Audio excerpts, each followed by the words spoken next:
I grew up in Northway, lived here most of my life. A few people had small gas generators, and it powers their needs.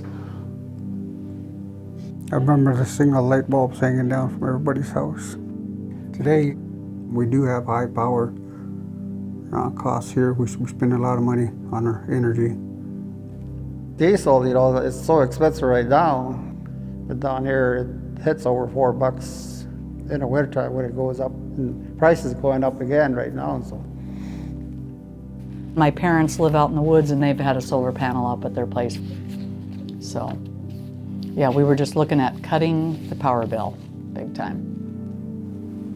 The cost of electricity in Northway is 62 cents per kilowatt hour. That's about 5 times what the national average cost is.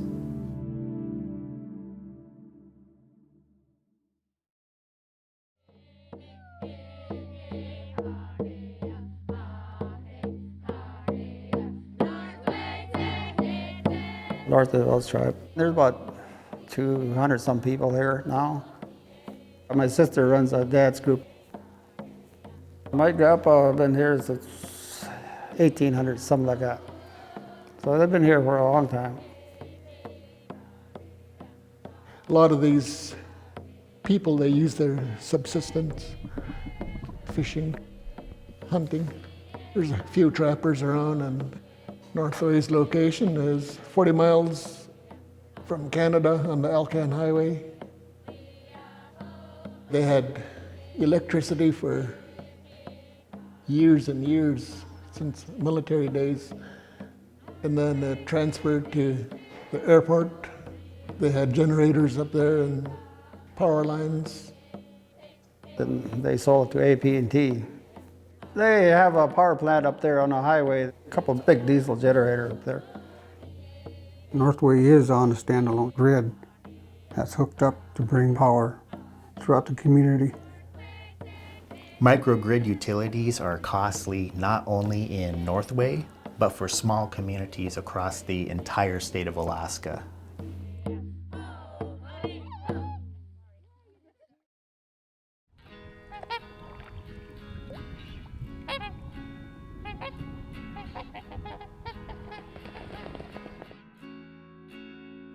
There are hidden costs that people don't understand from a utility company. We have DEC rules to meet, and it costs a lot of money for diesel generators to meet those requirements. We have to do that annually. We have insurance, we have employee wages, we have equipment wear, fuel costs are another thing. We're not opposed to alternative energy. You really have to do the math to see if it's worth it. The cost of solar has been trending downward. It's a plentiful resource throughout the interior of Alaska for about 7 months out of the year. I had absolutely no background in solar. In the prior years coming here, I worked as a roughneck up in the oil field. If you could take a fossil fuels, clean energy aspect and combine them where they support each other and don't become too dependent on one or the other, you're going to maximize your savings. There's different things that the community has wanted for some time. And so that if we have savings for those kind of community projects is what we're trying to do, get stuff back in the community.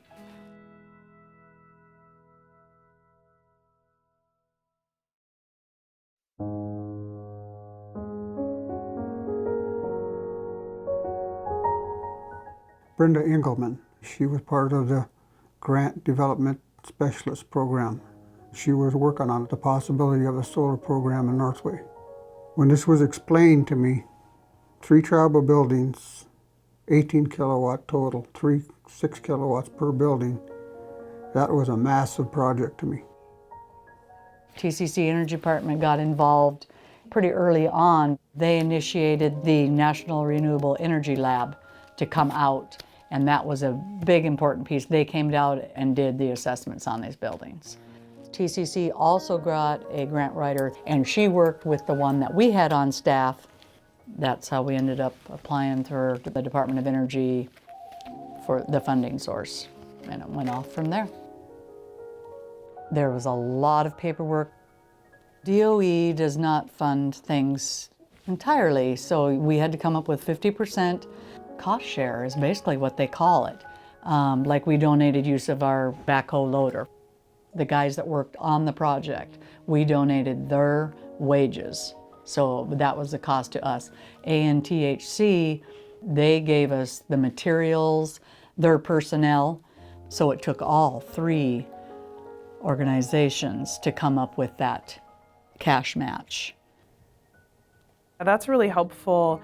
We've had a reduction in funding lately, but we did a number of communities across the state where we worked closely to identify opportunities for savings on their water and sanitation energy efficiency, which is what we did in Northway in coordination with local capacity. Part of what I did here was I attended a conference in Denver, Department of Indian Energy, and it came together for me at that point. It wasn't just the solar program, it was the overall project, making the buildings more energy efficient, LED lights, weatherizations, energy misers. When you're looking at it, we projected 20% savings annually. At that point in time, it was just making it happen.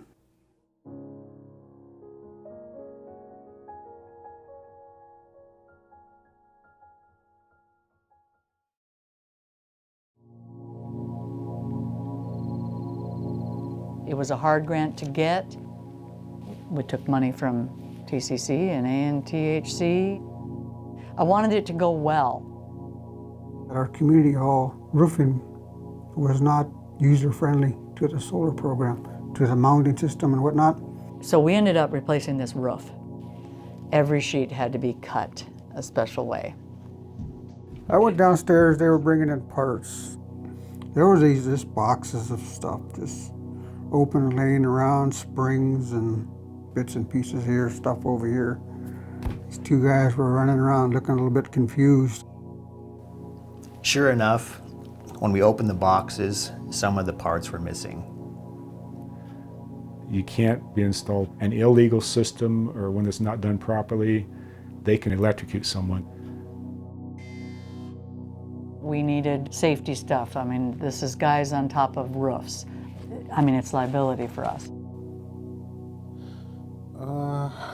I feel the work went smoothly, but the most drama, there was a bird nest that fell off the water plant building.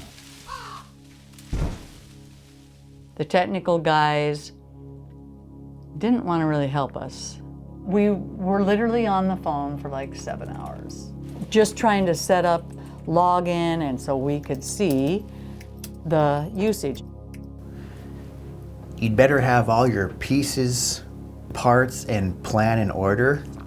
There's no hardware store down the street. Well, I was definitely worried about weather, you know, like if it rained for 4 weeks straight. I just wanted it to be financially worth it.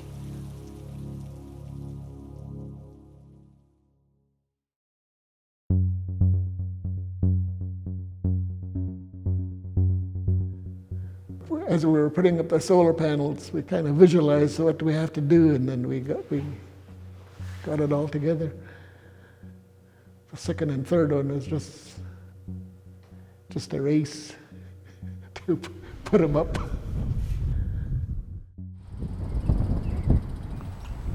So the solar panels that are mounted up on the roof will convert the sunlight to direct current, or DC energy. That energy flows into an inverter. That's this piece of equipment here. This is where the DC energy is converted to alternating current, or AC electricity. This is what disconnects it or shuts the system off, pulling the lever down. Inside this panel, this is where the solar electricity and the grid power join together. So it enters the building through this conduit, goes underneath the building, and then up through the floor. And that's how your basic solar electric system works.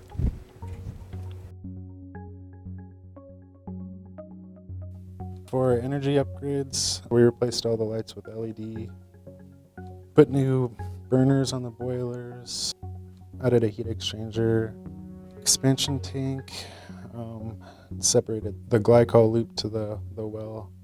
So if there was ever a crack in that line, that it wouldn't drain the entire system. I think there was 7 pumps replaced.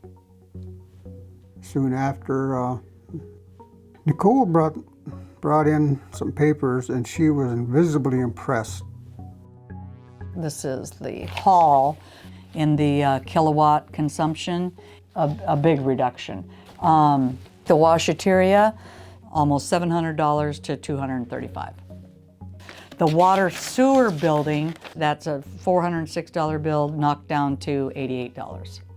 So $300 and some just in that 1 month of savings. It's reflected in the bills big time. We'd like to use that savings for the community's benefit so we can save more money. We have purchased a maintenance truck, the garden, the high tunnel out here. We did playground equipment. It's a big deal for all of us. Northway started out by taking major steps to improve the energy efficiency on their buildings. After that, they installed the solar electric systems. They'll be taking it a step further by installing a lithium-ion battery storage system, which will allow them to consume that excess energy at a later date, such as when it's cloudy outside or when it's rainy outside. They'll be able to cut their electric bills down even further. Northway now has an online monitoring system to track building consumption. As you can see, this is the Northway Community Hall solar PV installation. And then this area of the dashboard talks about how much electricity for the building is being brought in from the electric grid and how much is being supplied by the solar PV. And the benefit of the battery that we were able to install this year is really evidenced down in this graph. As you can see from the graph, the green area charts the solar production. That's the electricity that solar PV produces throughout the course of the day. So it starts off right around 6 in the morning and it really tails off about 10 at night because of our Arctic summers. So previous to the battery being installed, that would be all of the electricity that the building could utilize from the solar PV. It's only going to use the electricity when the sun is shining. After we installed the battery, you can see that when the building's load is completely served by the solar PV electricity, that excess electricity, instead of going back onto the electric grid and being given to the local utility, and the tribe would receive no benefit from it, that excess electricity is actually stored in the 10 kilowatt hour battery, which starts charging right around 4 o'clock, 3 o'clock in the afternoon. And as a result of that battery, the Northway Tribal Hall is now able to consume almost 100% PV, solar PV electricity until about 2 in the morning. Now the Tribal Hall in Northway can survive almost solely on solar PV electricity for about 20 hours of the day. So one of the reasons that we're really excited about this Northway project is because, to our knowledge, this is the first battery installation on a commercial or residential building in the state of Alaska. Northway Village Council orchestrated this, but we did not do it all our own. We had the whole community support. We had Tanana Chief support. We had ANTHC support. The folks at Department of Energy. I think it's important that anybody that gets into this project understand cooperation and teamwork.